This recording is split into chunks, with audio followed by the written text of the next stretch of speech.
Why, in your view, does this clerk not have the obligation to follow the law?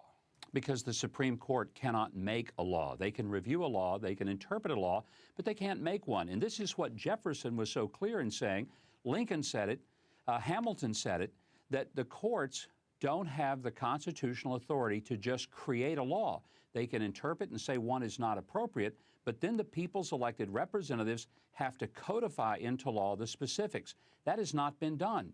And so what we end up having is the first example of the criminalization of a Christian for believing the traditional definition of marriage. It is very, very shocking, to say the least. So in other words, I know that you're a supporter of the Loving versus Virginia decision in 1967, which outlawed all bans on interracial marriage. I'm not questioning your position on that. But in your view, after that ban after all the bans were struck down by the Supreme Court, even though there might have been Mormons or adherents to Bob Jones, who at the time thought of blacks as inferior, as taught by their religion, you would have said that the states still have to step in and make laws. It's not enough for the court to have ruled. And if there were Mormons or Bob Jones adherents who were, law clerks, marriage license clerks, you would have said they have the legal right to defy the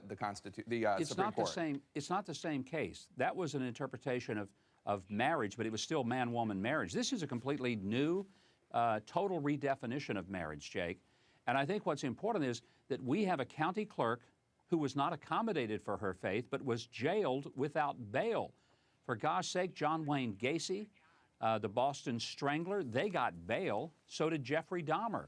This is a county clerk who was not given any accommodation. Secondly, if we're going to be this strict about it, I want to know, will Gavin Newsom be arrested, the lieutenant governor of California?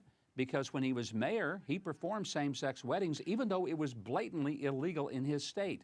You have multiple examples of people who said, well, I know what the law is, but I'm not going to follow it.